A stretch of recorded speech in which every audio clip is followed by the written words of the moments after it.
Supreme court ने article 63A से मुताल्लिक फैसला कलअदम करार दे दिया। नजरसानी दरखास्त मुत्तफ़िक़ा तौर पर मंजूर। मुख्तसर फैसला जारी। सिर्फ एक जज के मार्जिन से अक्सरियती फैसला है। क्या एक शख्स की राय पूरी मुंतखब पार्लिमान पर हावी है?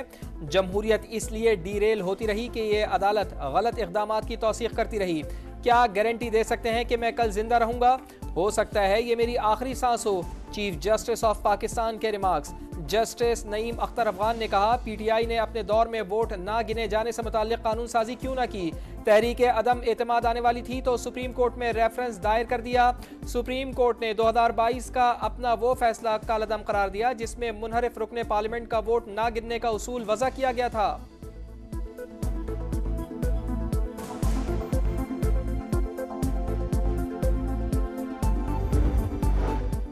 तहरीक इंसाफ का अदालती कार्रवाई का बाइकॉट। बानी खुद पेश होना चाहते हैं, उन्हें आने की इजाजत नहीं देंगे तो हम भी हाजिर नहीं होंगे। बैरिस्टर अली जफर के दलाइल। आप बार बार बानी पीठे का नाम क्यों ले रहे हैं? नाम लिए बगैर आगे बात करें। चीफ जस्टिस का जवाब। अली जफर ने कहा, हुकूमत आईनी तरमीम ला रही है, तासुर है अदालत हॉर्स ट्रेडिंग की इजाजत देगी। चीफ जस्टिस ने भारी बयान करार दे दिया। रिमार्क्स दिए, इस बात पर आप पर तौहीन अदालत लगा सकते हैं। हॉर्स ट्रेडिंग क्या होती है हम बताएं तो आपको शर्मिंदगी होगी। वोट भी शुमार नहीं होगा और नशिस्त से भी हाथ धोना पड़ेगा। इस हिसाब से तो पार्टी के खिलाफ वोट देना खुदकुश हमला है। अगर कोई पार्टी पॉलिसी से मुत्तफिक ना हो तो मुस्ताफी हो सकता है।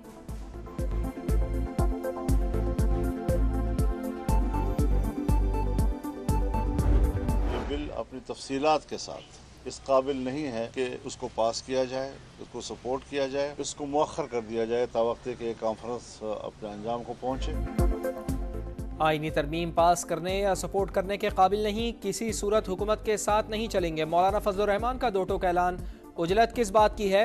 हुकूमत बिल मौखर करे, ऑपोजिशन भी एहतजाज ना करे। मौलाना की अपील।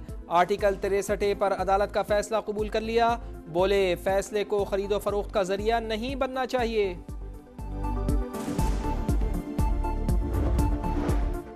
ये बेंच समात का अहल नहीं, फुल कोर्ट को बैठकर मसाइल हल करने चाहिए। ओपन कोर्ट में जजेस ने मेरी तजवीज की तायीद की। बैरिस्टर अली जफर की मीडिया से गुफ्तगू। बोले, आज अदालत में जिक्र हुआ कि बिलावल भुट्टो 25 अक्टूबर से पहले आईनी तरमीम मंजूर कराना चाहते हैं। जो ज़हनी मफलूज है वो ये लोग हैं जिनसे ना काम होता है ना किसी को करने देते हैं, जिनका काम ही ये इंतशार करो, घेराओ, जलाओ। ये जो पैसा आप खर्च रहे हैं पंजाब पे हमला आवर होने के लिए, ये खैबर पख्तूनख्वा के अवाम की अमानत है।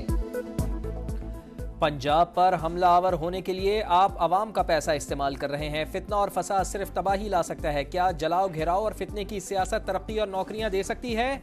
मरियम नवाज ने फिर सियासी मुखालिफिन को निशाने पर ले लिया। कहा, जहनी मफलूज लोग काम करते हैं ना ही किसी को करने देते हैं। क्या वजह है कि जब भी मुल्क तरक्की करता है तो नून लीग का दौर होता है? वजीर आला ने 65,000 खुसूसी अफराद के लिए हिम्मत कार्ड का इजरा कर दिया।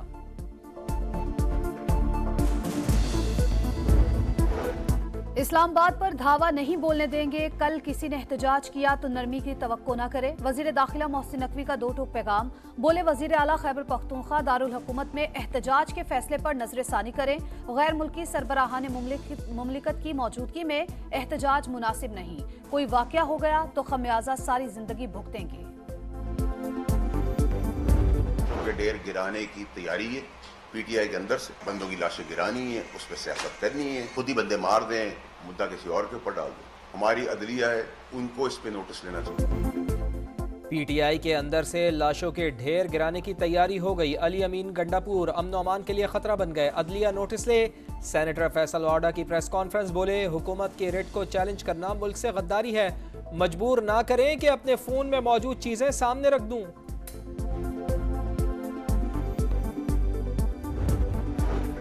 इस्लामाबाद की तीनों वकला तंजीमों का मुजव्वजा आईनी तरमीम रुकवाने के लिए मुजाहिमत का ऐलान। मुश्तरका प्रेस कॉन्फ्रेंस में तरामीम बदनीयती पर मबनी करार। 7 अक्टूबर को ऑल पाकिस्तान वकला कन्वेंशन बुला लिया।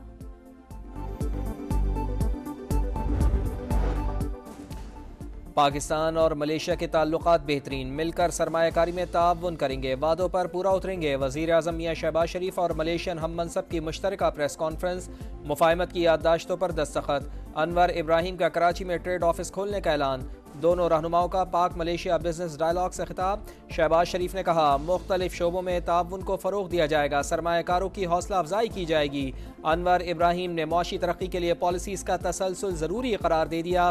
दोनों ममालिक के सरबराहान की इसराइली जारियत की मजम्मत। मलेशियन वज़ीर आज़म का मसला कश्मीर अक़वाम मुत्तहिदा की करारदादों के मुताबिक हल करने का मुतालबा।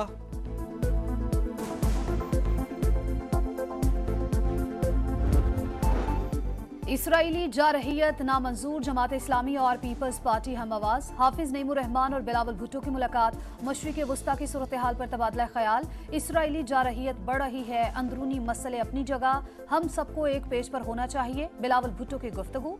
हाफिज नईमुर रहमान का 7 अक्टूबर को एहतजाज का ऐलान, पीपल्स पार्टी को भी शिरकत की दावत। ये हुकूमत जो है ये लंदन प्लान के तौर पे आई है, उसके जरिए आई है और अपनी चोरी जो है वो छुपाने के लिए इन्होंने जितनी कानून साजी वो की है उसको हम लोग कंडेम करते हैं। और अभी भी जो है कॉन्स्टिट्यूशनल अमेंडमेंट लाने के लिए इनके नंबर पूरे नहीं है। हुकूमत लंदन प्लान के तहत चल रही है, करप्शन छुपाने के लिए आइन में तरमीम चाहते हैं, ऐसा नहीं होने देंगे। PTI का ऐलान। उमर अयूब कहते हैं, इस्लामाबाद में 4 अक्टूबर को हर हाल में एहतजाज होगा। बैरिस्टर सैफ कहते हैं, हुकूमत जितनी चाहे रुकावटें खड़ी कर ले, हम डी चौक पहुंचेंगे।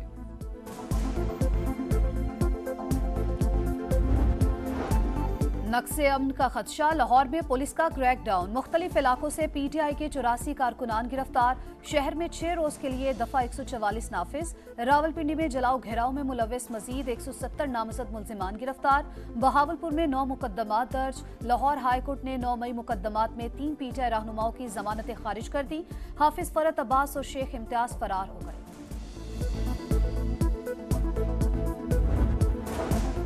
चीफ इलेक्शन कमिश्नर की तैनाती के खिलाफ दरख्वास्त खारिज। इस्लामाबाद हाई कोर्ट ने फैसला सुना दिया। चीफ जस्टिस आमिर फारूक ने दरख्वास्त नाकाबिले समात करार देते हुए खारिज कर दी।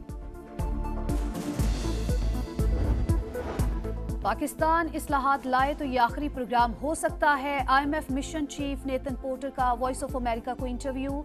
कहा, मुआशी इस्तेहकाम खुशाइंद, कोशिश होगी पाकिस्तान मजबूत एक्सचेंज रेट, मालियाती और मॉनेटरी पॉलिसी बरकरार रखे, हर चंद साल बाद अपनी तरक्की और तनाजुली की तारीख ना दोहराए। वफाकी वज़ीर बराए सरमायाकारी बोर्ड मवासलात और निजकारी अब्दुल अलीम खान और रूस के डिप्टी वज़ीर आज़म की मुलाकात। तापी गैस प्रोजेक्ट, 2 तरफ़ा तिजारत पर गुफ्तगू, मुजव्वज़ा तिजारती राहदारी और रेल ट्रैक पर बातचीत। पाक रूस ट्रेड एंड इन्वेस्टमेंट फोरम इख्तिताम पजीर। अब्दुल अलीम खान की रूसी बिजनेस कम्युनिटी से मुलाकातें। कहा, पाकिस्तान का हदफ बरामदाद में इजाफा, नए प्लान ऑफ एक्शन के साथ आगे बढ़ेंगे।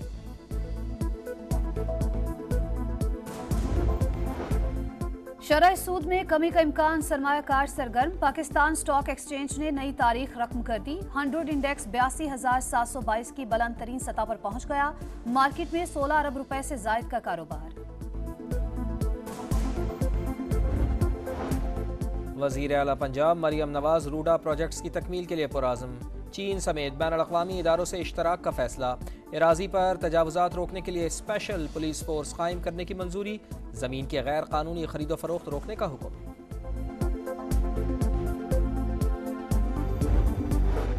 हिज़्बुल्लाह ने लिबनान में घुसने वाले दर्जनों सेहूनी फौजियों को मार गिराया, कई टैंक तबाह कर दिए, 240 रॉकेट भी दाग दिए। इसराइल की कमांडर समेत 8 फौजियों की हलाकत की तस्दीक। लिबनान पर फजाई हमले तेज, मुख्तलिफ इलाकों में बमबारी में 46 अफराद शहीद।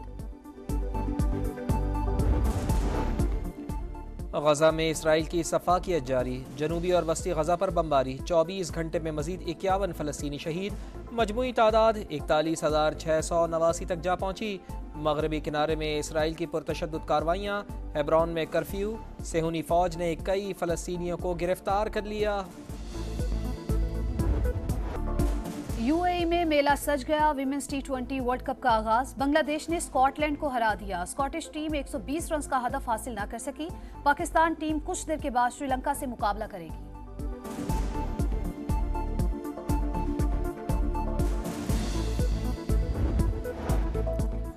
गुगली मास्टर अब्दुल कादिर के बेटे उस्मान कादिर ने रिटायरमेंट का ऐलान कर दिया। कहा, पाकिस्तान की नुमाइंदगी पर फख्र रहेगा। सपोर्ट करने पर खिलाड़ियों, कोचेज और फैंस का शुक्रिया। उस्मान की अहलिया बरस पड़ी। सोशल मीडिया पैगाम में कहा, आज स्याह दिन है, अक़रबा परवरी और पसंद नापसंद हर शोबे पर असर अंदाज है।